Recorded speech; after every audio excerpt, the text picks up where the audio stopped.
Você sabe que eu acho difícil falar de Machado de Assis, porque ele é o maior dos maiores, né? E quem sou eu para falar do maior dos maiores, certo? Só que se a gente for aplicar isso a tudo na vida, aí a gente não fala de nada, né? Porque aí não vai poder falar dos bons livros, dos bons autores, da boa gastronomia, do bom cinema, da boa música, enfim, de tudo aquilo que é bom, né? E aí nós temos um problema, porque para mim, pelo menos, literatura é uma das melhores coisas que existem no mundo. E se eu não puder falar de literatura, eu não sobrevivo. Então nós vamos sim falar de Machado de Assis, né? Em especial porque existe um estranhamento com Machado de Assis. É, eu posso falar da minha geração, não posso falar daqueles que vieram antes, né? E eu até acho que para aqueles que vieram depois, para a galera mais nova do que eu nasci em 2000, a coisa é ainda pior. Mas você veja, o primeiro vestibular que eu fiz foi em 2017 e caiu justamente esse livro aqui, Memórias Póstumas de Brás Cubas. E eu fiz aquela leiturinha protocolar, não é?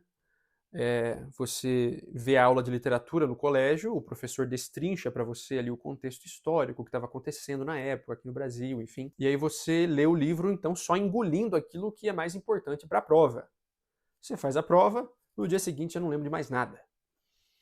Foi essa a minha relação com Memórias Póstumas, e por isso é, eu achei tão importante fazer essa releitura tantos anos depois.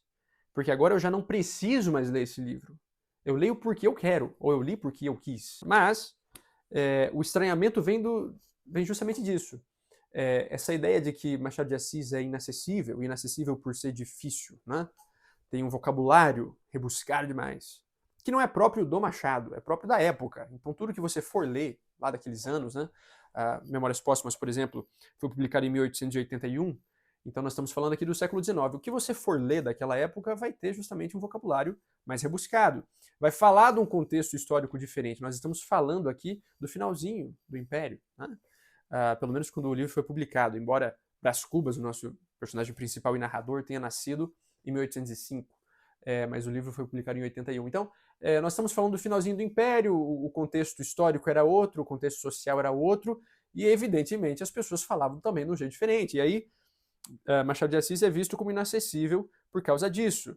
É visto também, infelizmente, como algo chato, porque aí você fica tendo aquelas repetições em sala de aula, e aí se você pega, por exemplo, Dom Casmurro, a discussão principal que se tem em sala, infelizmente, é Capitu traiu ou não traiu Bentinho.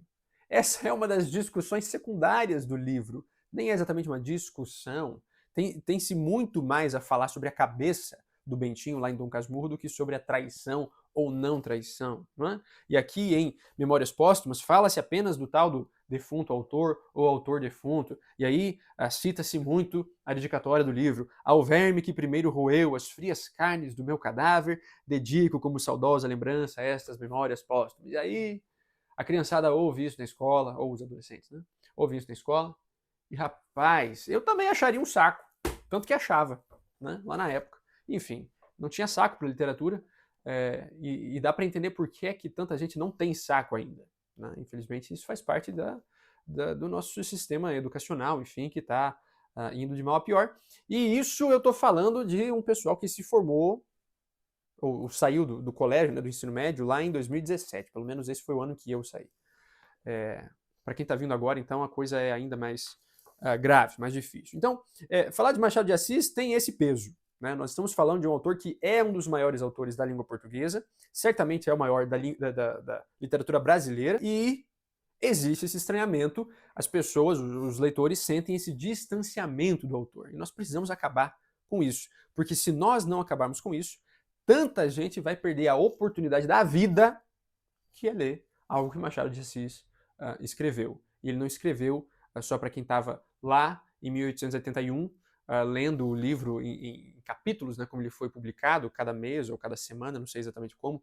Machado ia publicando os capítulos do livro, né?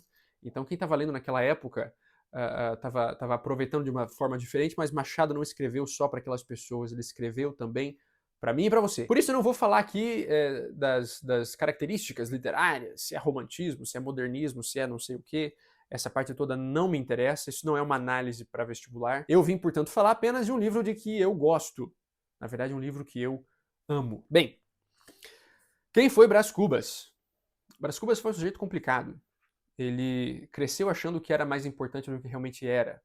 E isso foi colocado em sua cabeça pela família, em especial pelo pai. Então, Brás Cubas cresce numa situação financeira mais privilegiada, e lembre-se de que nós estamos falando aqui do início do século XIX, Brás Cubas nasce em 1805, e ele, enfim, vem de uma família abastada que pensa mais de si do que deveria. E ele vai estudar fora, é chamado de volta ao Brasil quando a mãe está para morrer, depois que ele chega aqui ele consegue se despedir da mãe, ela morre alguns dias depois, enfim. E aí sobra o pai, sobra também uma irmã e o cunhado. E nos é dito aqui nessa minha edição da Penguin, na página 66, algo sobre o pai de Brás Cubas que fala muito sobre Brás Cubas depois, né? Então ele está falando do pai aqui o seguinte, ó: a força de persuadir os outros da nossa nobreza, ou seja, da nobreza da família Cubas, né, acabara persuadindo-se a si próprio, ou seja, colocaram na cabeça que eles eram mais importantes do que de fato eram, que eles mereciam mais do que de fato mereciam, e Brás Cubas cresce nesse contexto, enfim, ouvindo essas coisas, né? O pai, quando Brás Cubas era pequenininho, ficava perguntando para as pessoas: você acha que ele é bonitinho? Você acha que ele vai ser inteligente? Você acha que ele vai ser alguém na vida, alguém importante, ou coisas do tipo, né?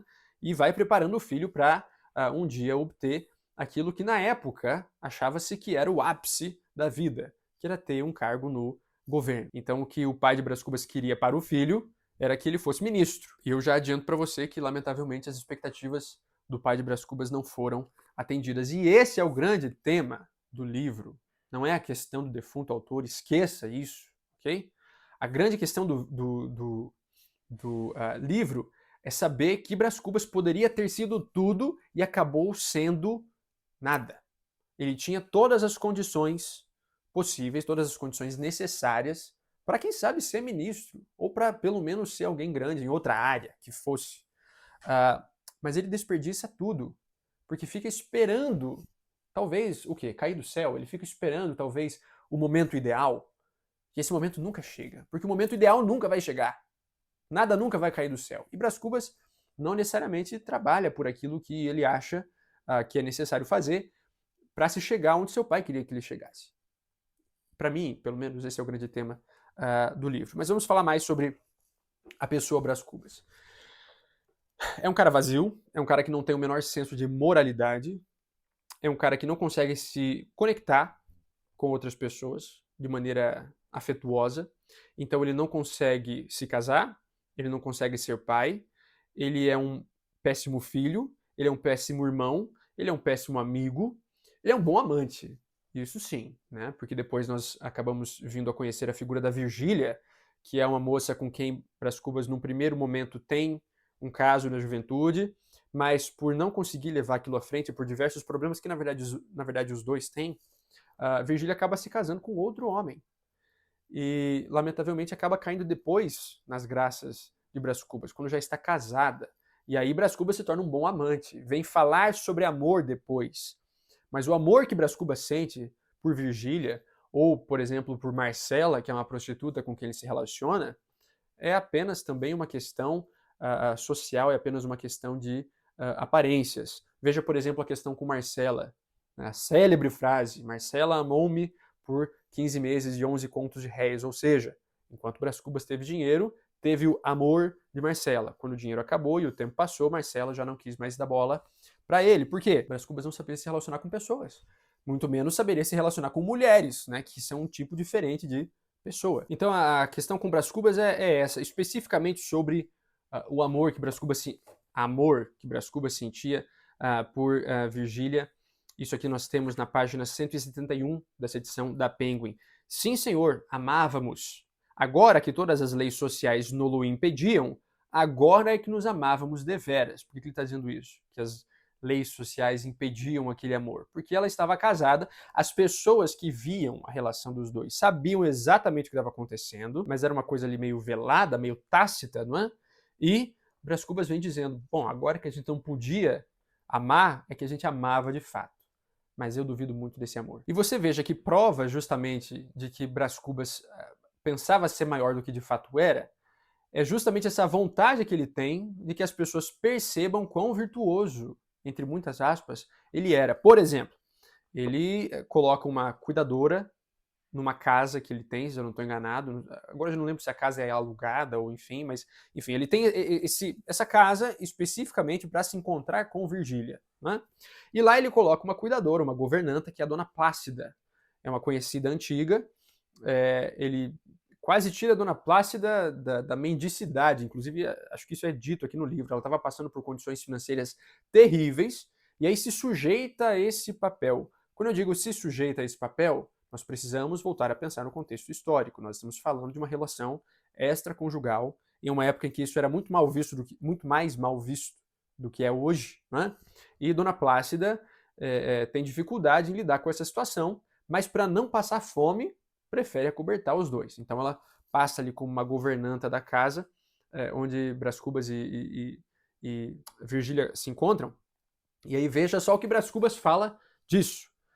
Donde se poderia deduzir que o vício é muitas vezes o estrume da virtude. O que é o vício aqui? É justamente o adultério, é justamente a relação com Virgília. E o que é a virtude? É ter tirado Dona Plácida da situação paupérrima em que vivia para poder agora cuidar dos dois. Ou seja, ele está dizendo o seguinte: eu sou um viciado, eu reconheço que tenho essa falha, mas daí surgiu uma das minhas mais nobres, uma das minhas maiores virtudes, que é justamente ter pensado em Dona Plácida, ter tirado essa pobre coitada da situação em que vivia. Ele continua dizendo, ó, o que não impede que a virtude seja uma flor cheirosa e sã. Então, se o vício é o estrume que fede, pelo menos a virtude é uma flor muito cheirosa. E aí a gente pode, por exemplo, falar sobre a franqueza de Brás Cubas ao escrever essas suas memórias póstumas, porque aí, veja bem, o que é que se diz muito dessa questão? Pode-se confiar num narrador em primeira pessoa? Via de regra é dito que não. Por quê? Porque não existe um contraponto. Aquela pessoa está contando aquela história, está mencionando outras pessoas que não estão aqui para se defender e, portanto, ela pode dizer o que ela quiser, inclusive pode mentir, né? No entanto, Brás Cubas é um caso à parte porque está escrevendo depois de morto.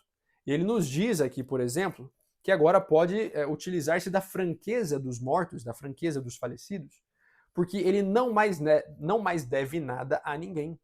Ou seja, ele não precisa mais buscar por aprovação, ele não precisa mais ter medo de reprovação e, portanto, pode falar abertamente de todas as pessoas que passaram por sua vida e pode, inclusive, falar abertamente de si mesmo, sendo sincero, sem se preocupar com as consequências daquilo. Mas ele admite tantas vezes que é uma pessoa sem qualquer senso de civilidade, sem qualquer senso de moral, que eu duvido muito que ele seja sincero a todo tempo. Porque, veja, ele tem coragem de admitir que mentiu em diversos momentos da vida, e mesmo assim fica tentando justificar muitos desses atos. E aí eu fico pensando sobre aqueles atos que ele menciona, mas não justifica, se ele de fato está liberto de toda vergonha, afinal de contas, ele está escrevendo.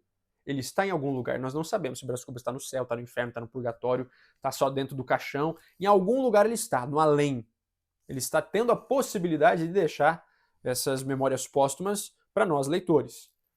Então, quer dizer, ele está de fato livre de todo julgamento? Ele está de fato descolado dessa necessidade de parecer bonzinho, de parecer alguém virtuoso?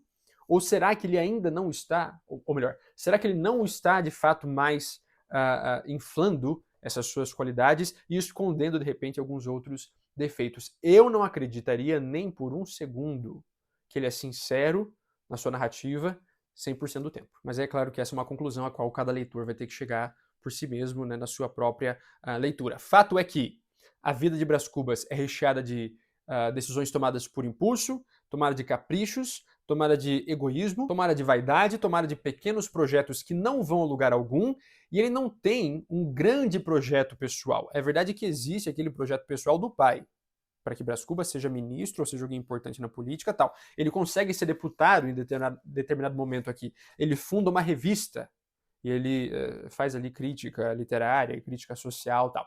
Então ele tem esses pequenos projetinhos aqui, mas ele vive sem propósito, compreendeu? É uma existência quase assim infrutífera, estéril. Uma existência estéril.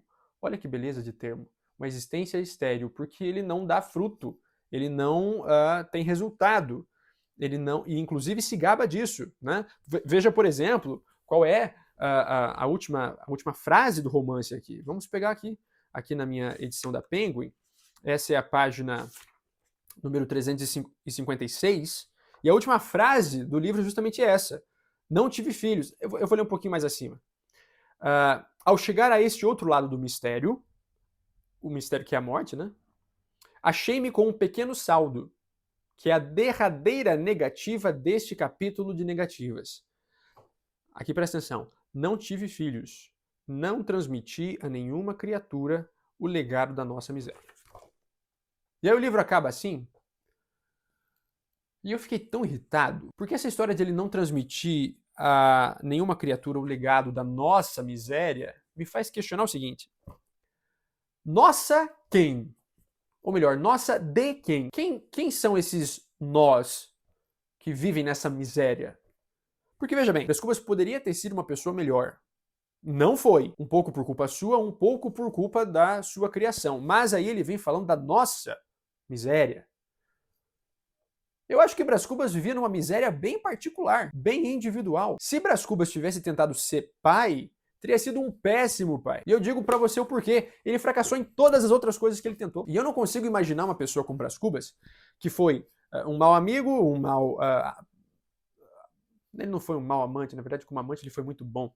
Mas, enfim, até isso está errado, né? Ser um bom amante não é algo bom. Então, enfim, ele foi um filho ruim, ele foi um empresário ruim, um político ruim, ele foi ruim em todas as outras esferas da vida, em tudo aquilo que tentou, fracassou. E ele acha que na paternidade ele vai ser bem sucedido? E aí não transmite a outra criatura o legado da nossa miséria? De que miséria ele está falando? Miséria financeira não é, porque afinal de contas ele também se gaba, aqui mais perto do final do livro, de jamais ter tido, por exemplo, que com o suor do rosto comprar o pão. Ou seja, nunca passou fome e nem precisou trabalhar por isso. Então questão financeira não é. Miséria moral, de repente, mas aí miséria moral, veja, a miséria, o senso de moralidade de Brás Cubas é muito inferior à média da moralidade humana. Né? Se a gente pega o todo, Brás Cubas é um cara extremamente falho nesse sentido. E é assim, se a gente está falando em miséria moral, por que ele inclui todas as outras pessoas nesse balaio? Quando ele fala nossa miséria, a mim me parece que ele está incluindo toda a humanidade. Afinal de contas, ele não colocou mais um ser humano no meio da humanidade para sofrer como as demais pessoas, ou para ser mal como as demais pessoas.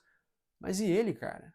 Então, assim, quando ele está falando em nossa miséria, a mim me parece que ele deveria estar dizendo a minha miséria. Eu não transmiti a ninguém o legado da minha miséria, porque eu teria criado os meus filhos da maneira incorreta.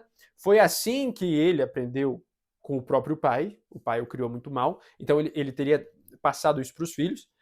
Além disso, ao longo da vida, ele foi também se tornando uma pessoa cada vez mais amarga, cada vez mais problemática. Então, para além da criação que ele recebeu do pai, ele também traria uma bagagem que é sua. E a miséria, portanto, que seria essa dos filhos, seria dupla, seria tripla, seria muito maior do que a miséria do próprio Brás Cubas. A não ser que os filhos tomassem um caminho diferente do caminho do pai, que eu acho improvável. Então, ainda bem que Brás Cubas não foi pai, porque a miséria dos filhos teria sido muito maior e a culpa não é do restante da humanidade, necessariamente. A culpa seria do próprio Brás Cubas. E ele precisa encerrar o livro dizendo isso porque não consegue conviver com a culpa, não consegue conviver com esse pensamento de que, depois de ter falhado em tudo, falharia também em ser pai. E, portanto, ainda bem que não foi pai, porque teria falhado nisso também. E aí eu volto àquela questão da sinceridade do morto. Será que ele está sendo sincero ao dizer isso? Ao dizer que não transmitiu a nenhuma criatura o legado da miséria humana? Porque, no fundo, penso eu, ele sabe que a miséria aqui é única e exclusivamente sua. De repente, isso é algo a se pensar. Aí, em termos de outras relações sociais, claro que tudo é muito guiado por convenção, né? Mas aí isso é próprio da literatura do século XIX, e aí, se você for parar para pensar, alguns trechos do livro são bastante atuais. Porque essa tentativa de impressionar outras pessoas, na época, era bastante importante por causa, por exemplo, da busca por cargos, né? Então a gente está falando aqui de uma família que buscava por uma boquinha lá no governo, coisas assim. Se a gente parar para pensar, por exemplo, numa sociedade como a nossa, em que talvez não se busque mais impressionar ninguém hoje por cargos, mas busca se impressionar alguém hoje por curtidas, uma sociedade que precisa dessa aprovação, precisa dessa validação, então aí o livro torna-se muito mais atual hoje do que foi naquela época. Machado de Assis mesmo tinha o seu carguinho lá no governo, ele foi ministro. Então, assim, ele estava falando para uma sociedade em que aquilo era redundante. Se a gente traz para os nossos dias a questão do esconder o relacionamento extraconjugal peronomútil, porque quem observa bem sabe o que está acontecendo, né? A questão do parecer maior do que de fato é. Se você olha, por exemplo, as fotos que os seus amigos colocam no Instagram, e quando eu digo seus amigos, eu não estou excluindo você e também não estou me excluindo disso, porque esse é o contexto em que nós vivemos e, lamentavelmente, quem tem rede social está inserido nisso. Não adianta querer colocar isso como uma crítica àqueles que nós seguimos, né? E não olhar para o nosso próprio umbigo, certo? Eu acho que Machado de Assis fazia, sim, uma autocrítica, só que não fazia era o seu personagem aqui, o Brás Cubas. Né? Mas, enfim, se a gente traz isso para os nossos dias, então, essa tentativa de parecer maior do que de fato se é, essa dificuldade que se tem na afetuosidade, em especial em tempos pós-pandemia, em que tudo isso foi muito prejudicado. Né? Essa dificuldade de apego, ou seja, as pessoas são altamente descartáveis, você faz delas o que bem entende, você as usa como ao seu bel prazer e depois joga-se fora. É o que Brás Cubas fez com Marcela, fez num primeiro momento com Virgília, fez com seu amigo, o Lobo Neves, que acabou se tornando o Marcelo o marido da Virgília, fez com Quincas Borba, fez com sua família, fez com a irmã num determinado momento, quando existe uma briga por herança, enfim. O livro é muito atual. E essa atualidade é justamente onde reside, ou é justamente um dos pontos onde reside a genialidade de Machado de Assis e outros grandes autores da nossa literatura nacional e da literatura universal. E é por isso o meu apreço tão grande pelos clássicos. Esses livros sobrevivem ao teste do tempo. É um retrato fiel da sociedade carioca do século XIX? Sim.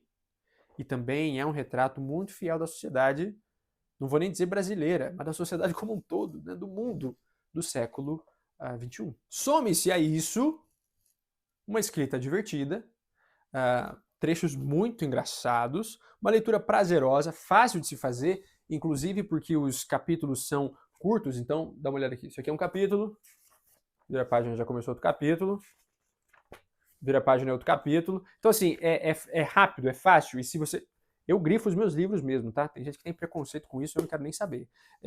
Veja, você que está, assim como eu, com a cabeça corroída por esse conteúdo rápido, né, esses reels e TikToks e tudo mais, em que você fica passando ali e o conteúdo tem 1 minuto, e mesmo 1 minuto agora já parece longo demais, o conteúdo tem que ter 30 segundos, enfim. Se você tem essa dificuldade, tá aqui um livro que vai te atender muito bem, justamente por essa rapidez, né? A coisa é muito dinâmica e, como eu disse, é divertida, o livro é engraçado, sabe? Machado de Assis tem um jeitinho diferente, sabe? De pegar você, que talvez outros autores não consigam fazer, e essa é justamente uma das coisas que mais me encantaram nesse livro. E só para fechar essa parte do autor, como é que é? Do defunto autor ou autor defunto, enfim, porque é a clássica discussão que não pode ser deixada de lado.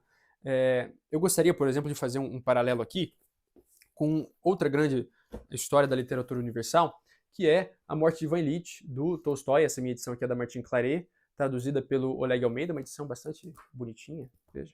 E aqui tem outros contos para além de A Morte de Ivan Ilitch. Mas em A Morte de Ivan Ilitch, embora nós tenhamos a narrativa da vida de alguém que também foi um medíocre, assim como Brás Cubas, a grande diferença aqui, a grande sacada é que Ivan Ilitch não é um defunto autor porque ele não é o narrador do livro.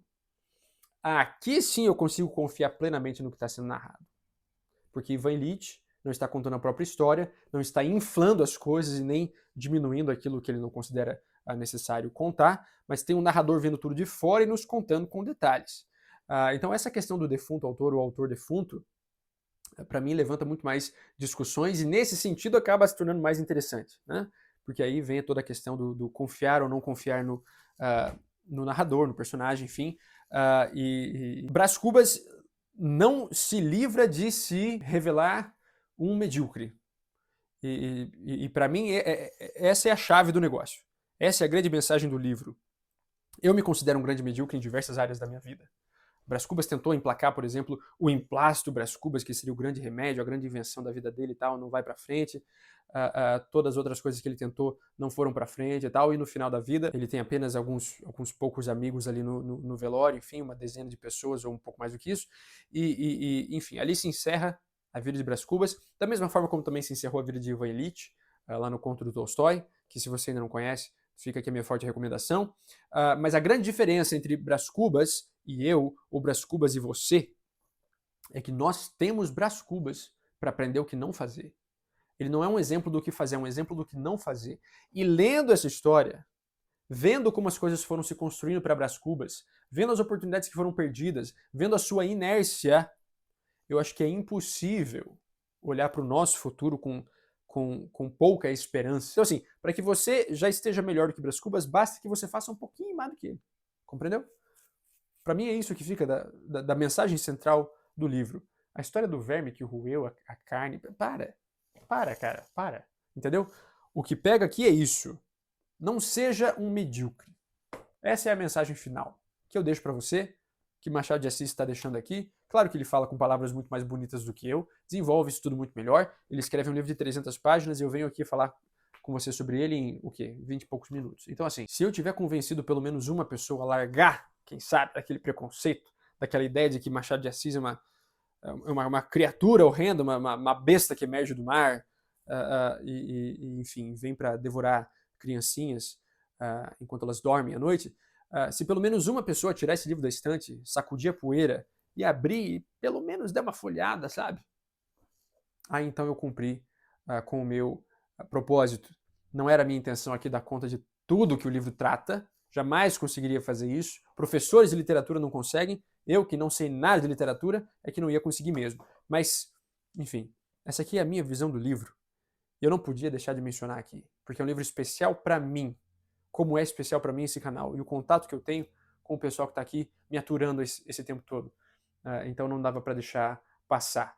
De repente fiquei para você essa recomendação de um grande livro que merece ser revisitado, já que você talvez só tenha visto ele uma vez lá no seu ensino médio, enfim, isso pode ter sido muitos anos atrás. Não deixe essa oportunidade passar. Não importa quão velho você seja, Brás Cubas tem alguma coisa a te ensinar. Nem que seja ensinar o que não fazer. Tá certo? Eu acho que por hoje é isso. Fiquei para você o meu abraço, boas leituras e até a próxima.